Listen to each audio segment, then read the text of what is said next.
to the Indie Wrestling Guy with your hosts, the Hall of Fame referee, JHawk, the not-so-mysterious benefactor, JGold, and the legendary Charly Butters. Okay, so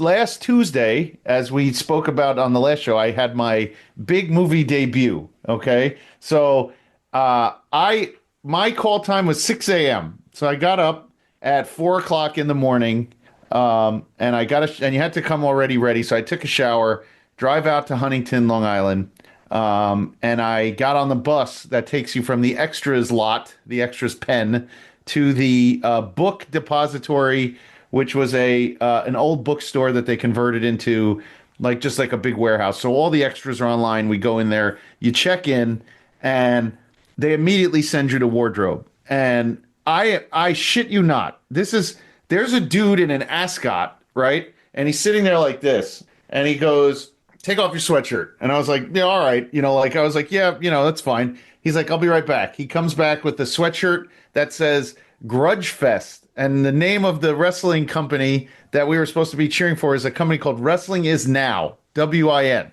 So I'm wearing this red Grudge Fest hoodie, and he goes, "Now you need to go to hair and makeup." So I go to hair and makeup. Oh, wait, no, the guy behind me. He goes to the guy behind me. He goes, "Your arms are skinny." And the guy goes, "Yeah." He goes, "Would you wear a crop top?" And the guy goes, "Hell yeah."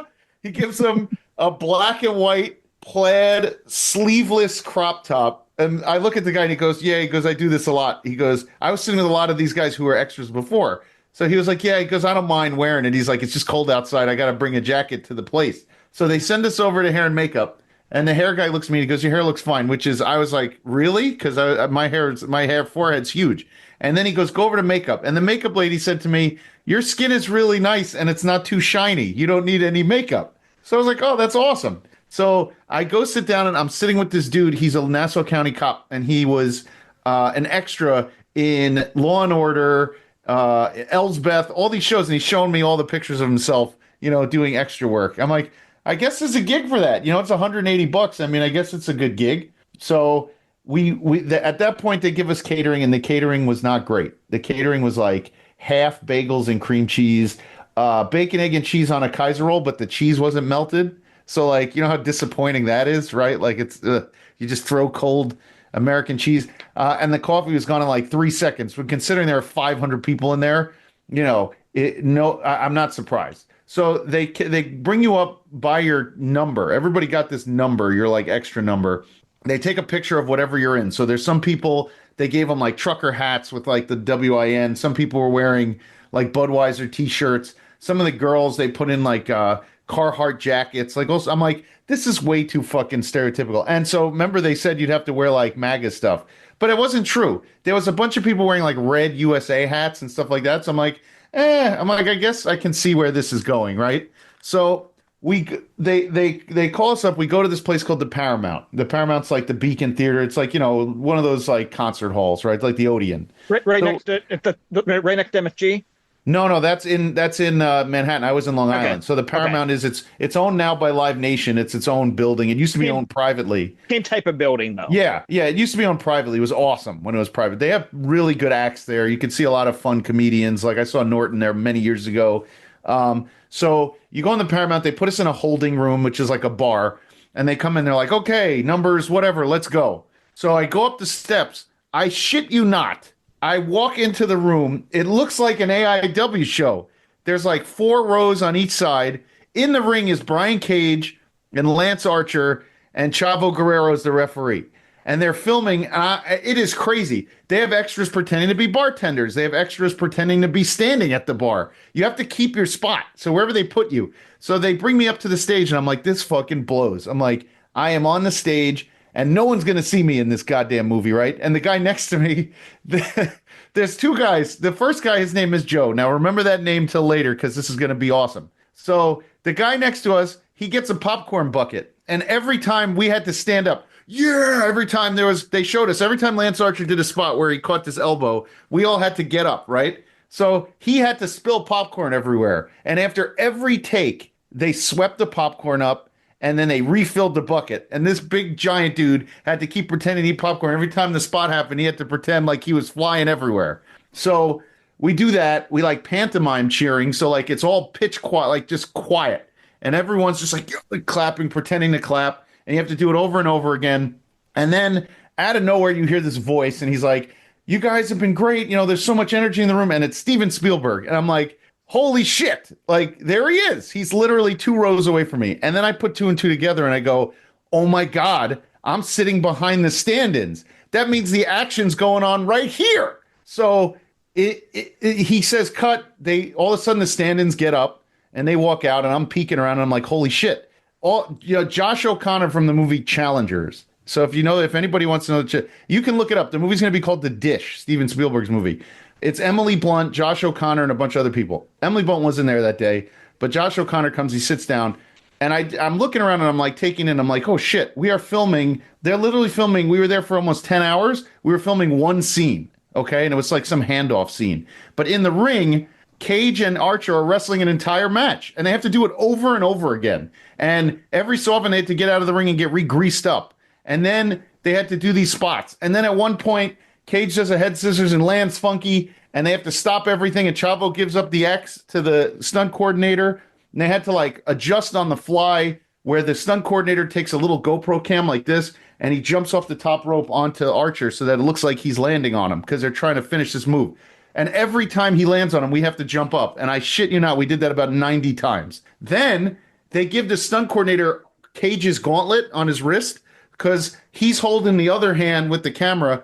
And Archer's got to Irish whip him into the ropes. So it looks like it's Cage going around.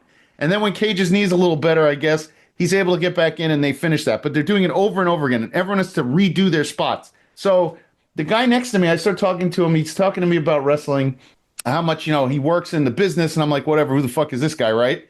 Well, it is Joe and Ronnie, the owners of Atlas Security from ECW. Okay. Now, I can tell you guys with 100% certainty, because I am texting with Joe, they will come on the show and talk all about 90s ECW with us. He is more than happy to do it. So, wait. Yeah, I have his phone number and everything. We text. We turned out to be fun, like buddies doing this thing all day. We were together for 9.5 hours. So they do the whole thing. Spielberg's up there. He's like doing these things, like he's checking. He's got like a little like a telescope that he's looking at the lighting, and he's seeing the shot. And they film the same shot like 5 different ways: behind, in front, the side, above. And they're moving us around, and we're doing all sorts of shit. And at the end of it, he gets up and he's like, "This is the great." First of all, I saw him once at a restaurant, and he was not nice to people. Here, he was fist bumping people, high fiving people. Some dude got up in the middle and gave him a hug, and I was like, "Can you be fucking professional? We're extras. You don't hug the director." Like, and he's like, "This is such a crazy crowd. You guys have such good energy." And I wanted to be like, "Yeah, no shit. You give a bunch of wrestling fans money, free food, and they get to watch wrestling all day and film a movie. You don't think we're going to be super excited about everything?"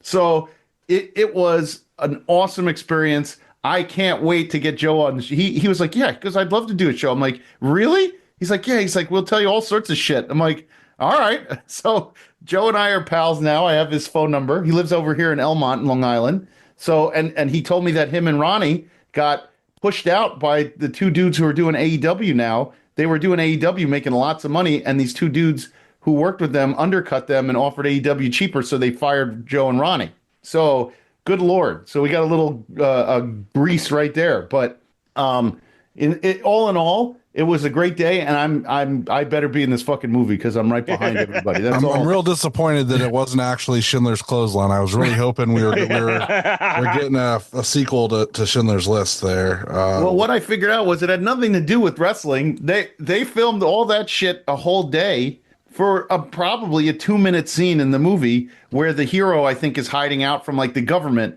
because the scene is just him with a book bag, and these bad guys who have like earpieces and guns grab the book bag and hand it off, and then she walks out. And they film her walking out past us. They film her walking out in a different like side, so you don't even see it. They film him talking to the guy behind him, and it's wild. And the way they do it, watching Spielberg work, is the coolest shit I have ever seen in my entire life. And then it turns out 2 days later, They were at my niece's school, filming right outside her school. So she might be in it too. So you might have a whole Goldstein family going on this movie. Stars all over the place. So it was, I'm glad I got to share that with you guys because it was super fun and I highly recommend do it. Like if anybody ever gets like one of those open casting calls, just go try it because it's wild to watch them do stuff like that. I hung out with the honky tonk man on Friday. That's just as awesome. Was he a dick, by the way? No, he was in a dick at great Comic-Con. mood. He showed up in a Tesla with his manager. They were on their way to Chillicothe to a show, and they just made a stop there. And there's, I don't know, maybe 20 people showed up over the course of the 2 hours to get stuff signed. And he was super nice, telling stories to everybody. Like there people crowded around him, and he was just telling stories and the whole nine. And he was joking with me when he first came in and all that stuff. And he was just really nice. And then we took He a had a lot photo of good together. stories, or what? Were you guys able to ask him all sorts of shit? I was busy watching other customers as they like shopped and stuff, like kind of like playing a little security, just, you know. Yeah.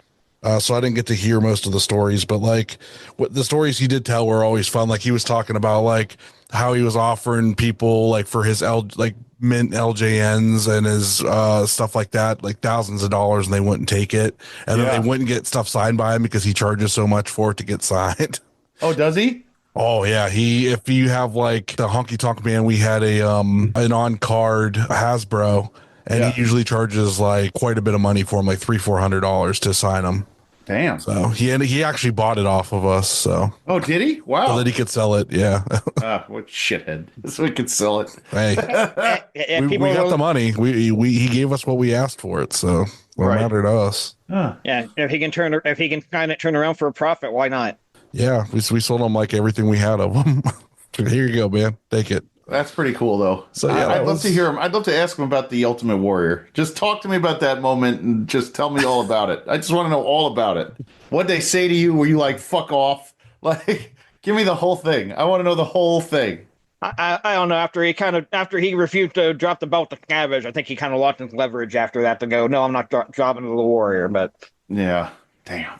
And then we went to Enjoy on Saturday. Well, can I talk about my Friday before we get into Saturday? And I'm glad you're feeling better because we missed you last week. Yeah, so my Friday night, the wife and I went to see Queen of the Ring. Yes. What is that, by the way? I don't know what it is yet. I haven't looked. It's a Mildred Burke biopic. No shit. It's a wrestling movie. You should go fucking see it instead of the stupid shit you go watch, Josh. Yeah, I was sitting in a different stupid movie. Batista movie that was trash. It's wrestling related. It's Batista. Not. It's Batista. Yeah, it's wrestling adjacent because there's a former wrestler in it. This was an actual wrestling movie. Yeah, this movie is legit wrestling adjacent. What's the year that takes place? Like in the 40s? Probably mid-30s to about 54. Give or take. It basically covered her wrestling career, her relationship with her promoter, but she was married to the promoter who was a complete dickbag. Shocker. Yeah, right. Yeah, but it's weird because like on the one hand it feels like it's too long, but on the other hand it feels like it's not long enough. Like they focus too much on certain things and not enough on other things that they should have focused on. It's an okay movie. Who was in it? Like who were like the wrestlers they highlighted? Who did she like? What were the names of the guys that she was against? Okay, so they had Tony Storm play Clara Mortensen. Okay. Oh, Tony Storm, good for her. Yeah. Britt Baker is apparently in there somewhere. There must have been Blinkety Mick. I didn't see her. But they had somebody playing Mae Young. Oh no shit. They had Naomi played Ethel Johnson, one of the first black female wrestlers. Yeah, Camille was in it. I know Camille was in there again as June Byers. And you said Jim Cornette was in there too. Yeah. Jim Cornette was he's credited as NWA commissioner. It's clearly supposed to be Sam Muchnick, but they didn't use Sam Muchnick's name for whatever reason. Who produced that? How come this movie came out with not as much fanfare as like Iron Claw and stuff? I don't even know who produced it, to be honest with you. That's a fascinating sounding movie, though. Yeah, Martin Cove was promoter Al Haft. So yeah, I mean they got a couple of decent names in it too. So that's cool. Yeah, my wife not being a wrestling fan liked it. Me being a wrestling fan, knowing some of the story, it was all right. I knew enough to be like, okay, this part's bullshit. This part's bullshit. I don't know if this is bullshit or not, but it's just it's not going to win any Oscars, I don't think. But it's a nice way to wait 2 hours. That's Definitely better cool. than that. Definitely better than that Batista movie you saw the other day. In the Lost Lands, and that was Friday night. While you were at that, I was at In the Lost Lands. It was just a complete CGI green screen shit show. That's all it was. Oh man! All right, so let's talk about Enjoy. How was that? It was a blast as always. There wasn't a ton of matches this time, but the matches we got were really good. Like Mikey versus GME had some blowing spots, but it was really good. Really enjoyed I really liked the finish of it. Some guy named John is now GME's manager, which is really great. Yeah. And he talked about how GME is the greatest Italian wrestler in Pittsburgh history. Yeah. We don't talk about Bruno. No. Which is fucking brilliant. And then the wedding was obviously, just a big giant craziness, and then turned into a match between Dark Sheik and Sunny Kiss, and they wrestled with high heels, and Sunny Kiss wrestled with one high heel because one broke. And the stuff they were doing was so fucking athletic with heels on. I couldn't fucking believe that they were doing it and didn't hurt anything. Like, we're talking standing fucking moonsaults in a wedding dress with one fucking heel. Damn. Running across the ring, going through fucking, like knocking Billy Dixon off through a fucking table, like fighting out in the crowd, just holy shit. Like, I was so impressed. The match would have been good even if they didn't have the heels on, but with the heels on, I was even more fucking impressed because that there's no way that like 90% of women in wrestling could fucking do that. That's cool. That match fucking rocked. Violent Conferver and TME was insane. Jack Pollock and MV Young was fucking crazy. Yes, I mean I can't wait to review the show next month when it hits YouTube because it was a very worthy show. Like, on paper, I didn't know if it was going to be as good as their other shows. It fucking over delivered hard. It was really good, and I'm glad we sponsored. Did you get Billy Dixon's sign off to come on to our show? Because I know he wants. Dude, I spent like half the show in the bathroom and he never showed up. I don't know what I was waiting for in there with him. Billy, God damn it! We asked you and you said go to the bathroom. He was there. Oh my God! But he came out to back that ass up as his like groom, as the groom song. Okay, Yeah. And it was, right. and then the suit that he was wearing was. It's just It was fucking brilliant. awesome. Like, if you go to my Instagram, I have some photos from the wedding up of just people coming out. And then, of course, our friend Marco Narciso was the flower girl / maid of honor. And he was just the most handsome dude. And I gave Who him would like have thought Marco was down with? I didn't know Marco was in that crew, the bad guy crew. Billy I guess they were supposed to have some other people and some things happened, so Marco had to step in. But I love that for him, and we were so happy to see each other. We gave each other big hugs after the show because I was like really sad I didn't see Marco when I got there, and then finally I saw him, but like it was so crowded I couldn't get over to him. So then after the show cleared out, I was like, I'm just waiting to see Marco. I need to see Marco. That's cool. Honey darling with the wedding planner just running around like crazy before the show trying to make sure everything was in order. But she also does that for every Enjoy show, so she's there. In my head canon, she was the fucking wedding planner. Oh, for sure. She was, for sure. But she does that every Enjoy show. She runs around to make sure everything's going. So Who's the official? Who was the official who married them? Nick Wilde. No, Dark Sheik. It was Dark Sheik. That's right. Nick Wilde was the MC. Nick Wilde was the MC. So Wow, they leaned heavily into the 880 crew, huh? 880 is lots of 880 talent on the show. The 6-man tag, a lot of the people in that in the main event were 880 or 880 adjacent. I won't mention somebody that was in that main event. It's better if you see the surprise yourself. Yeah. If you look at my Instagram, it will spoil it. So just spoilers beware. But somebody returned and it was really a huge pop moment for me. I loved it. Oh, good. So I can't wait to talk about that when that drops. Obviously, we'll be promoting it on our socials when it's getting close to coming out because we did sponsor it, and we'd love for them to, for everybody to see it. It was really good. Nice. So I would ask you how your Sunday was, but we're going to talk about it here in a little bit once we get through some other stuff. Yes. We're going to talk all about your Sunday, and we can talk about how you don't have any visible damage on your face. So I'm kind of disappointed in what Dom, he told me he was going to punch you in the face. And I was really excited for it.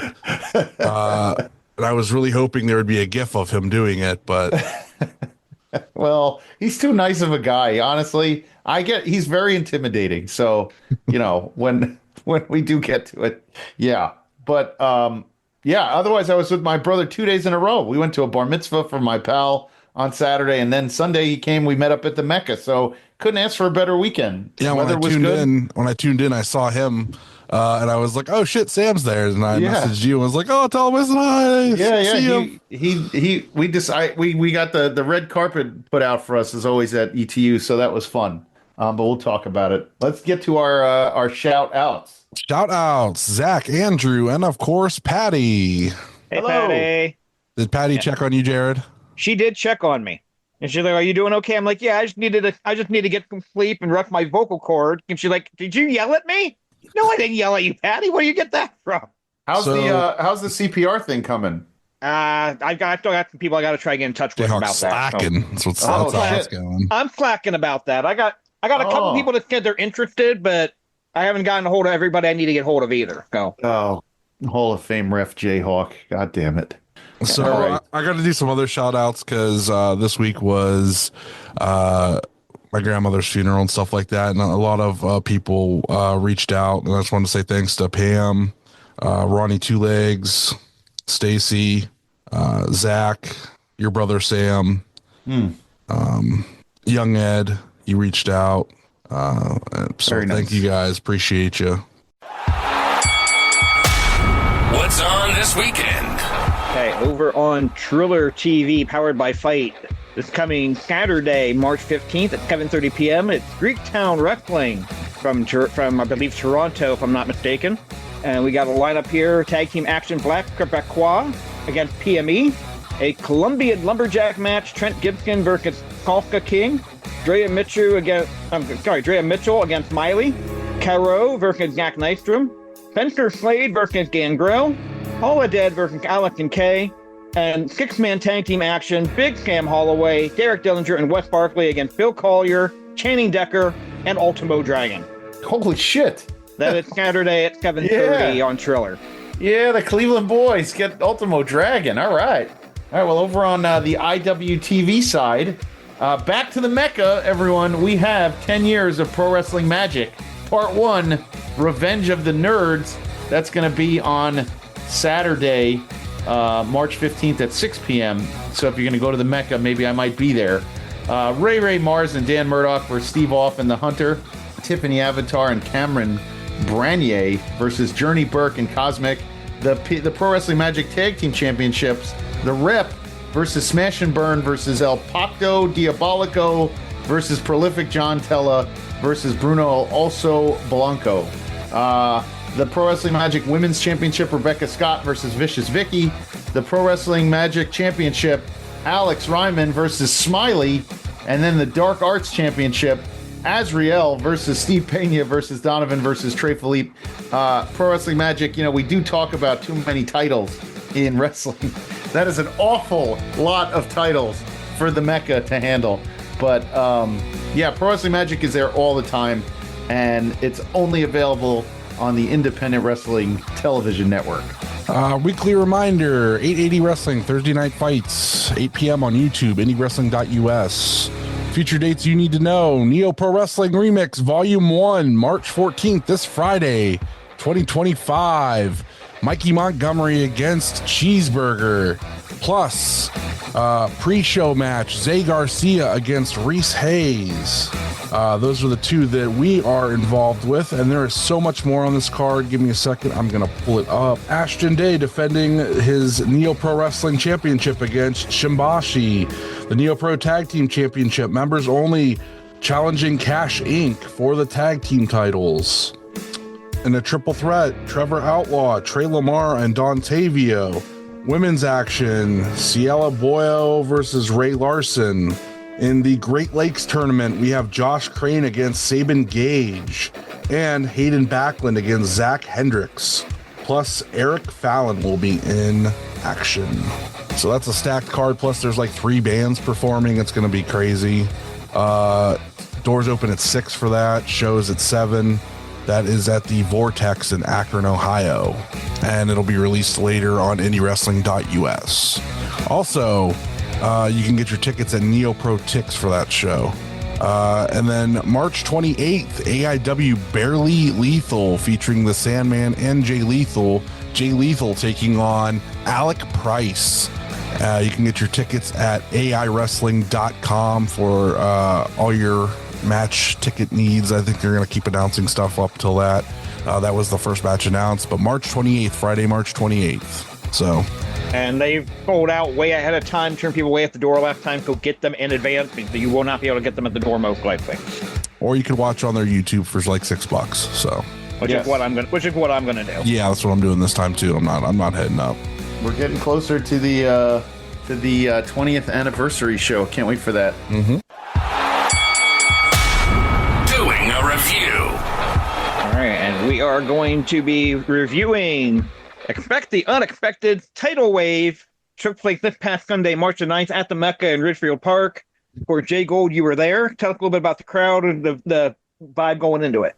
Oh, ETU has the if you get tired of hanging out with me, JHawk, there are 125 to 150 others like me, Long Island guys / North Jersey guys / 5 boroughs guys who come to ETU. It is a fun vibe. They have this dude. I shit you not. He brings his daughter and then 10 of her friends. I think they're like 9 or 10 years old, and they sit in the front row. And it's a really, really fun show. They got rid of the barricades. I think they didn't want a Braden Toon issue to happen. But yeah, it's great. I got there a little early just to say what's up to Andrew and Struggs, Jack Solomon. My brother came with me. We had a good front row. We were right next to the curtain. That's where they normally put us. Next to this dude, Charlie, who's also a very big time ETU supporter. And the vibes were great, man. Everybody seemed like in a really good mood. There were some really, really big names there that night. So, we'll get into it, but it was a lot of fun. And that's why I go to those shows, because there's just a good vibe about having them close to home. Okay. They didn't do any kind of pre-show or anything like that? Nope. They don't waste anybody's time with that. They start right on time and they kind of rock and roll. Most of the people are outside at the Mecca. I know you guys haven't been there, but at the Mecca, like everyone's outside either getting stoned or they go down the street to Bobo's and get a cheesesteak or the 7-Eleven, and then they come and it really is like standing outside, hanging out. The wrestlers are out there. People are just kind of chilling outside, doing whatever. So they don't really need a pre-show when it comes to that. To be fair, yeah. Also, there was a tag tournament, so there was how many teams? You know how expensive that show was just on tag teams alone before you get into the 2 non-title matches or tournament matches. Like that was a stacked card with a lot of people on it. There was no way they were affording a pre-show match on top of all that. Yeah. They had end up with 20 workers on the card plus two referees. Mm-hmm. So, yeah. And you know how expensive some of those people are, so And the amazing thing about them, is Andrew. When Andrew came on with Struggs, he's very he has a spreadsheet. They are very much making sure they stay on budget, they stay on message, they stay on time. So it's very efficient. And yeah, Struggles walks around freaking out the entire time, but what promoter doesn't? But they're not wasting they're not wasting those minutes. So they know they're going to go live. They know here's your time. Here's where we're getting out of here. And, it works out very well. Okay. So it is, of course, the tag team tournament.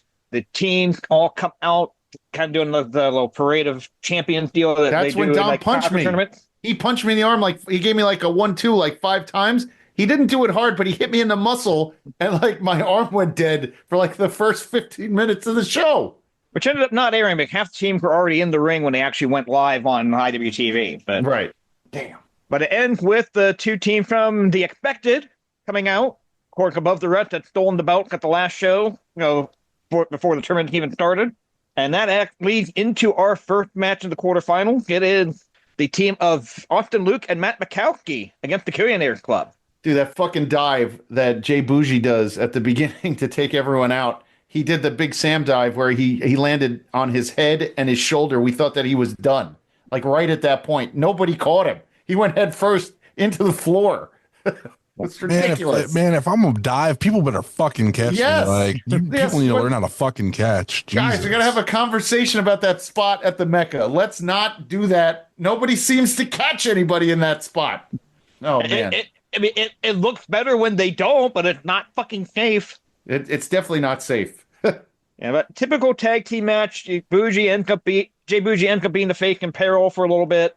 Once we get the hot tag, the last couple minutes is really super hot. Really fun opener. It was great, and I am a big fan of Matt Mikowski. I think you can put him into anything at this point, and PB understands that he needs to just be a big guy, and I like that. He doesn't have to do a lot with Jay Bougie doing a lot of the work, and PB comes in and just wrecks shop. And when he needs to be beat up, they have to find creative ways to get him out. You know, like they either got to pull his leg, they got to hit that leg, they got to do like 5 different moves to get him down on a knee. That's exactly what you want PB to be doing. He just thrives in that role. But PB Smooth ends up pinning Austin Luke in 7:42, carrying the club advance to the semifinals. JHawk, perfect timing too for a tournament match. 7.5, perfect. Yeah, I agree. You can run a tournament 2 ways. You can have a lot of long matches early and have shorter matches later, or you can do short matches early and have longer matches later. Mm-hmm. I don't think you can do a ton of long matches in a tournament format. Yeah, you kind of wear everyone out. So the second matchup is a quarterfinal matchup. Hollow Wicked and Frightmare here billed as the Legion of Rot, taking on the Kogar brothers.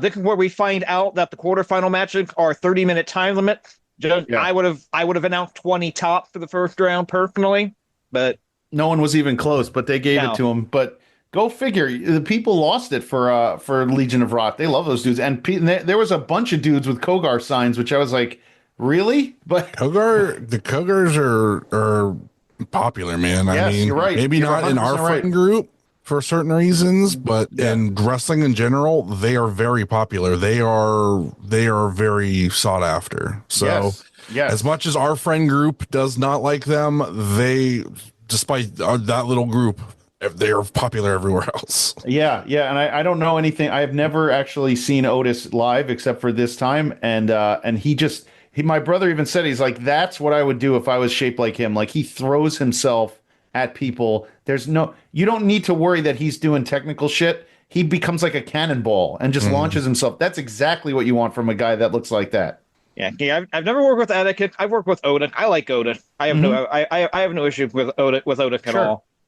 This match not being a no DQ match, in theory, Legion of Rock should be the favorite here. They've actually got a wrestle. Yeah. Match is fine. Yeah. Hollow Wicked, the fake in peril. Atticus Kogar tried to remove the mat a couple of different times. Referee Gino Monti is like, hey, at the DQ, you can't do that. He's like, I'm going to do it anyway, which I like. Yeah. And then Frightmare gets the hot tag. They do some hot stuff. Near the end, Atticus is able to twist Hollow Wicked's mask because he can't see Otis coming at him, and Otis gets the pin in 11:02. Really creative. If you're gonna beat guys who are that bad, who technically are better than you, technically, I use that word too many times, who are better technical wrestlers than you are, you're gonna have to find some way to beat them, and that was a very creative way to beat them. Yeah, perfectly fine, perfectly acceptable. We go to our next quarterfinal match. It is the gay best friends, Aaron Rourke and Becca, against Miracle Generation. WWE ID'd Aaron Rourke. Yeah. You have to say that now with all these. GBF getting themselves to the ring, and Aaron Rourke got compiped, which Jack Coleman and Alyssa Marino on commentary are both like, I didn't know he had that in him. I love Becca. I love her. And Aaron Rourke's always been he's a Long Island guy. I love him. But Becca, holy moly, she missed a lot of momentum. What was it? She was out for like 2 years injured, right? Like she did so much stuff on Instagram though, keeping herself relevant during that time. She takes a beating. Like she literally can go. And it's good to see more women wrestlers who can do like a tag match like that and go with guys like Miracle Generation who, they're an indie darling, basically. Former IWTV Tag Team Champion. Yeah, really fun matchup. There's a spot in the match where The GBF Matrix out of an attack from Miracle Generation, and both get caught with double stomp to the stomach while they're still bridged. Yeah, that looked good, right? That was a good spot. That was sweet. Uh-huh. Yeah, Becca going up to the top rope. Somebody grabbed her leg to prevent her from going up. That leaves Miracle Generation to hit the power plug and get the win in 14:28. And we find out that our Mystery Perkin and Janai Kai. Oh. Yeah, they want that match set up, I think, for either May or the summer for Summer Madness. I'm not sure. But yeah, Janai Kai and Becca have been going back and forth at ETU for a while. Really, really good matchup here. I like the GBF, but Miracle Generation getting the win, I think, is the right call. Great team going over here. Mm-hmm. And did it perfectly to keep everybody strong. I like it. Our quarterfinal match is Above the Rest, taking on Violent Kids Forever. Mm-hmm. Great fucking match. Yes. Yes. I was surprised that they lost. I was, but pleasantly. Akira Kwan and Gabe Sky are awesome together in the ring. Sure, the interview could be a tad bit dragging Butters, so to speak, but they could sure wrestle. And I don't know if you guys have ever been right up next to Kevin Koo when he wrestles. All he does is talk shit. Like, he talks shit to the fans. He fell down and he walks out. He's just like, I'll remember that. And he walks away, comes back. He talks shit about his legs. He talks shit about bumps he took. Like, Kevin does not stop talking when he's over there. Dom is a silent assassin, but Kevin, he's on everybody. He talks shit to everybody. It's great, especially in that setting. And did you happen to catch how Gabriel Sky got busted open? Oh, yes, he did. He talked about it nonstop all weekend. So Dom was coming in to break up like a spot. So I guess it was Akuro Kwan was on Kevin Koo, and then Sky was running in to hit him. Dom slid under the ropes and got up and was supposed to clothesline him, and he threw the clothesline out and literally punched him square in the mouth. Like, it wasn't even close. He hooked that lariat, and instead of getting in here, he was all fist to face. And I looked right at him, and he started bleeding right away, and I was like, oof, that looked like it hurt like hell. But yeah, that's how he got busted open. He took a full fist from Dom Guarini. Yeah, but really, really fun matchup here. Akira Kwan kicked out of Cheeking the Dragon, which shocked the hell out of me. I thought that was the finish for sure. Me too. Kwan ends up pinning Koo with a small package, even though they were both tied up in the rope in 14:45. Again, a way to keep Violent King Forever strong. Yeah. Above the Rest, stealing the belt, they kind of had to get past the first round. That's their guys. I mean, you got to know too, if you watch enough ETU that Above the Rest is some of their talent, their contracted talent, so to speak. So they're going to move on a bit. But having Violence is Forever there really legitimizes the tag tournament. So I can understand booking those guys, and doing that, what they did, it just made sense. Yeah, not the result I wanted, but the result makes sense. Mm-hmm. I'm not upset about it. Yeah. Now we go to intermission here. Now, I will say under normal circumstances, I would, with a tournament show, I would normally come back with tournament matches out of the intermission and save the non-tournament stuff for between the semifinals and finals. They don't do that here, but after watching the match, I think they make the right call. We've got Eli Knight against the debuting Ultra Jaguar. Yeah, Ultra Jaguar, who was futzing with his wrist gauntlets the whole time and kind of fumbling a tad, but that Eli Knight kid is awesome. They said Jaguar was a Mexican street performer, and he did that before he became an actual wrestler. So that's really interesting. That is very interesting. But yeah, his opponent, dude, impressed the hell out of me. I need to see more of him, and I need him to come out here to Ohio and wrestle for me. Yeah, he was very, very impressive. I think they went about. I don't like doing that, but I think they're about 4 to 5.5 minutes too long. I think that match, especially for a luchador match, needed to go quick. I think you needed about 4.5, 5 minutes. I think it went at 12 or 13. It was too long. I had 11:55. So. Aha. So I think it was too long. I think if they trim that down to about 6 minutes max, you give the fans what they want, but the fans kind of petered out halfway through the match. It got kind of quiet. Yeah, at the same time, like it started off a little sloppy. They were going through like Kirika counter and reversal, and you could tell they weren't quite in sync that first couple of minutes. Mm-hmm. Once it got past that, though, it got really freaking good. I I kind of disagree with you about it being too short. I mean, maybe you could shave a minute or two off. I think 12 perfectly fine. I don't think it need to be much shorter than that. Okay. I have no complaints. I thought it, I mean, I understand if you're going to put a match on in between a tournament match, you got to let those guys rest a bit. So I get it, but I just thought it was a little long. Just overstayed its welcome just a tad. Ultra Jaguar gets the win.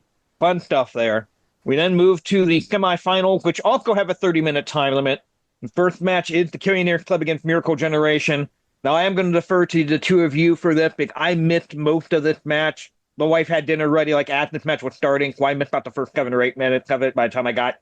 I mean, it was a very similar style. Bougie in trouble, PB getting beat up on the outside before they could get to him. So it was very formulaic. They have good chemistry though, so I was really enjoying that. I am very, very impressed. And by the way, we're going to get the Billionaires on the show. I was very impressed with Jay Bougie.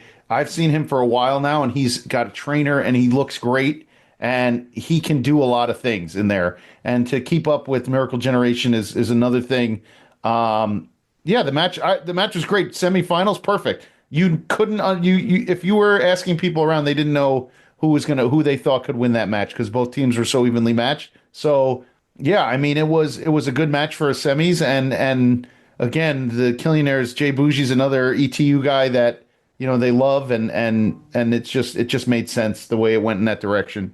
Any thoughts, Butter? So the way the commentary talked about the Billionaires, it made it real obvious that Billionaires were definitely destined to go to the finals. And I really once I started listening to commentary and the way they were putting them over and talking about certain things, I was like, okay, so it's going to be definitely Billionaires and above the rest. It felt like those were there was no other option at that point. Like the Cougars, yeah, they're, we'll get to that, but it felt like it just felt like it was very obvious if you were, paying attention that those was probably where we were going to end up. Still a very shocking main event and really enjoyable, but getting through these next round of matches was kind of like a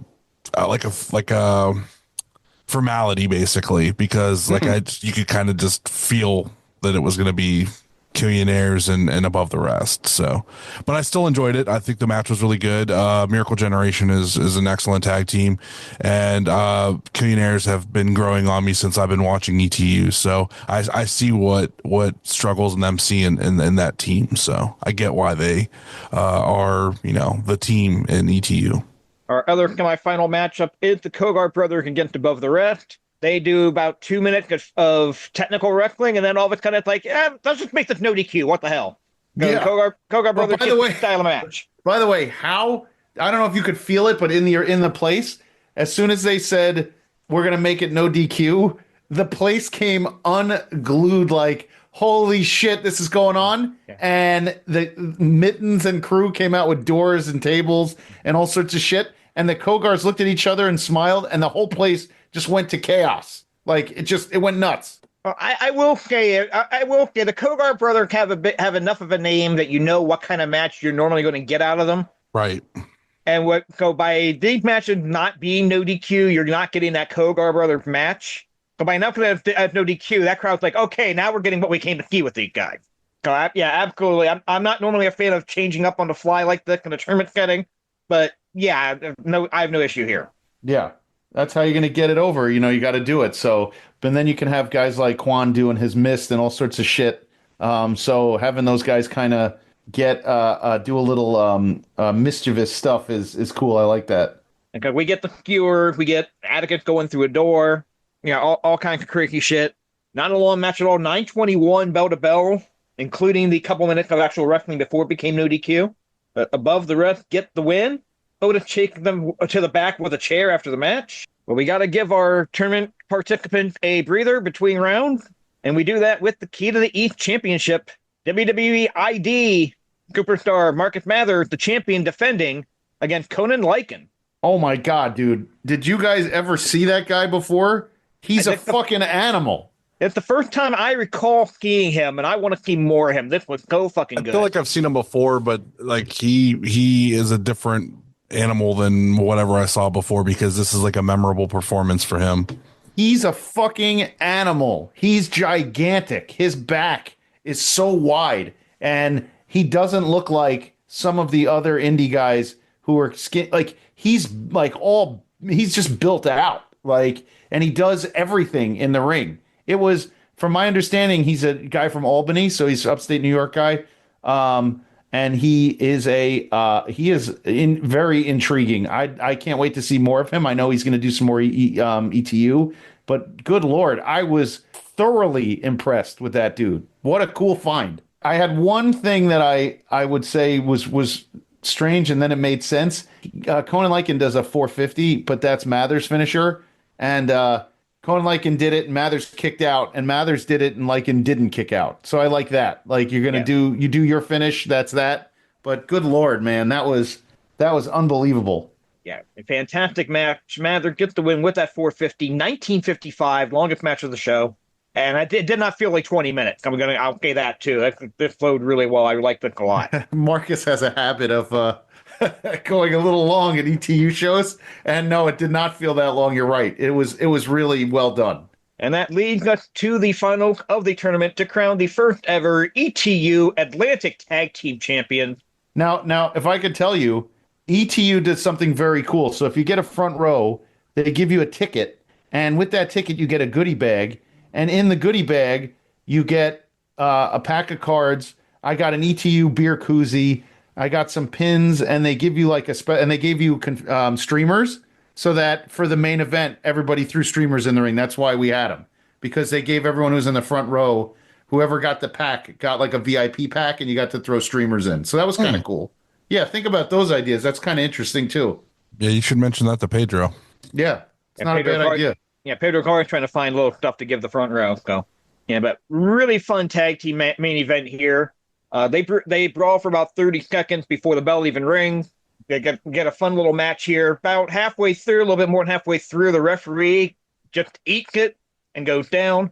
That gives Matt Mikowski and Austin Luke a chance to come out and interfere and use some weapons. And we get a 4-on-2 beatdown for probably a little too long. Long enough that the crowd started chanting, "We want Gina." They wanted the second referee to come out. But then all sorts of chicanery going on. But then the music hits, and Cash Flow Ken Broadway coming out to help his friend in the Killionaires Club, even the odds. And by the way, we hadn't seen Ken Broadway since he blasted Marcus Mathers in the back with a fucking light tube at the Hart Ballroom in Newark. I think it was last February. That was the last time. Yeah, you said it's been a long time since you've seen him around. You mentioned that I want to say like a month ago. So I was like, oh, well, there you go. Yeah. He was on the verge of coming back. I forgot he was a member of the Killionaires Club. I thought it was Big Boofa, but I guess I was wrong about that. So it was Kenny Broadway. Yeah. At the end of the day, your champions are the Killionaires Club. And no better a tag team that feels kind of like the way ET likes to do it than those guys. Above the Rest is awesome, and they are what they are. But I think ETU has finally established what they look like as far as when you get to a show, what their brand looks like. And the Killionaires Club, you couldn't ask for a better tag team that connects. They do a lot of business, man. PB's from out in Long Island. He does a lot of business. There's a lot of people who come for him, and Bougie also. So, you're going to sell tickets. You're going to get guys in there who, are going to produce. So it's a great idea for them. And those title belts are 15 pounds a piece, by the way. They're the heaviest fucking things I've ever seen. Yeah, I'm not surprised. They do definitely look heavy. Yeah. I don't know what our new belt weighs in at, but I don't think it's as heavy as our last one. Our last one was like 14 pounds, I think. Yeah. So it's not as heavy as that one, because that one was dual plated. This one isn't dual plated, so it's not as heavy. I don't know what our tag titles are going to look like, though. I haven't decided what I want them to look like yet, but maybe, I've been kind of kicking it around in my head what they could possibly look like, because we have some great tag teams that we work with that could be a fun little tournament out this way. You just don't want giant titles. So we can make them nice and understated, but Struggles has to drag those things around with him when he goes. So holy shit. I think that's an extra bag at the airport. I don't have to deal with that shit. My champions take their belts with them, so I ain't gotta drag. I wouldn't mind taking the IW guide belt around with me, but I don't have to worry about it because I trust our champion Mikey with it. I trusted our previous champion Derek with it for Can't trust 9 Derek months. Can't trust Derek. I mean, it came back in good shape, so I can't complain. I just, didn't need him to auction it off to some jackass from some other podcast. So, yeah. All right, but the booking of the tournament, I think, made perfect. Again, above the rut, stealing the belt at the last show. They had to go to the final, and it was a great show. ETU delivers. They always do. This was an easy watch. Only reason I keep IWTV at this point is because of ETU, and that we love supporting them, and they're great people, and I love people that support us, and they support us. So, that mutual respect there will it's I'm giving this show 4 hot tag out of 5. Yeah, I give it 4.5 mists out of 5. I was thoroughly entertained, and going home from an ETU show, I always am happy, and it's not a drag. Yeah, I can definitely. I'll give it 4.5 arm punches to Josh out of 5. Butters, you guys need to take a ride out here, maybe in July for their July show, Summer Madness, and check it out because it is fucking fun. I'm the easiest person to get out there. You know what they have to do? They have to book our champion. They don't even have to book him for the belt. Just book Mikey, and I will come with Mikey. I ride with Mikey, and he can wrestle whoever. Doesn't have to be for the belt. He can come out and show out because I know Mikey will impress the hell out of everybody in ETU because that's what my champion does. So I have all my chips are all in on Mikey. God damn, you're like his Sydney Bacabella. He moves merch, and he's that underdog that everybody loves. So bring him in, watch him work his magic, and you'll understand why. Yeah, look at you. That I push him. So Plugs? All right, you can follow me on Twitter, Twitch, and TikTok at JHawk, Instagram at JHawk1539. The blue guy gimmick as well, refjhawk.beatguy.social. The coming Friday, Neo Pro at the Vortex in Akron. Cheeseburger against Mikey Montgomery for the IW Guy title. We went over that card earlier on. Come check that out. I will be there. I've never worked with Cheeseburger before. I'm super excited for this. Even your brother was popping for it. Yeah, I told my brother that we had Cheeseburger coming in for our belt, and my brother popped for it. My brother is he a ref? For anything. Is he a ref? My brother has ring announced on occasion, but he's never. Oh shit! What's his first name? Kent. With a C, a K. I mean K. Yeah. K-Hawk. Yes. K-Hawk. K-Hawk. JHawk and K-Hawk. Oh, I like it. I will my plug this week, Charlie_Butters on Twitter and Blue Sky and Instagram. But on YouTube, IW Guide, Video Wire, Episode 1, Mikey Montgomery, Gary J, Toddy Tondera, Charlie Butters on commentary, plus the promos and the build for Cheeseburger and Mikey this Friday. Go watch it. Do yourself a favor. That match fucked hard.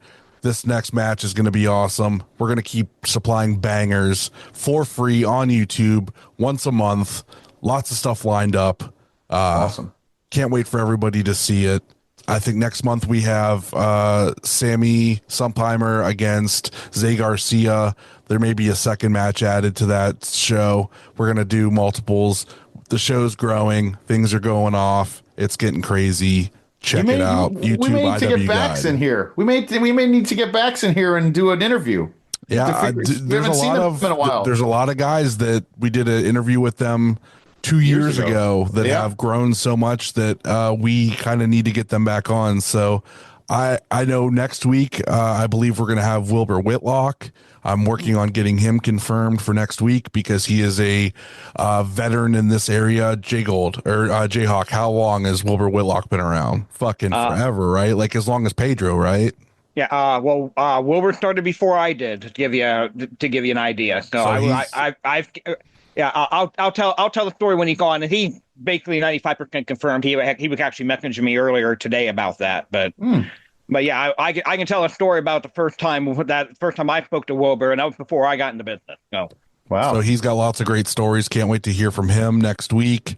And then we're just going to keep pumping out bangers, man. Like The IW Guide train is going full force this year. There's no stopping us this year. Last year we had some hiccups. We're back on track and we're fucking rolling downhill Nice. into the fucking greatness, or going uphill, whichever, whatever we want to. Downhill going fast, then we're going back uphill and going crazy. Like we're fucking, everything's going on. Love it. So you can find me on Twitter and Instagram at JGold12. Please rate, review, and subscribe wherever you listen to us.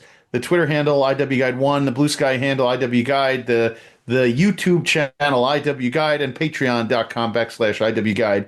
Don't forget about the merch store over at Brainbuster Tees, over at Gorilla Press Apparel.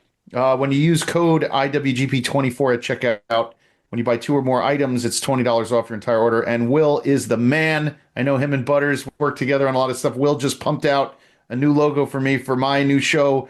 Check out our podcast friends, the Main Event Wrestling Network, Wrestling Junkies, On the Mark Wrestling Podcast, Tino Time. There's a bunch of Vicious Rants. And then the new show tomorrow night, 10:15, I will be hosting NXT Night Shift. I know WWE is a divisive topic, except this is going to be a very loose show. We're going to use a lot of the comments and hopefully get a lineup and have people call in and do some live nonsense.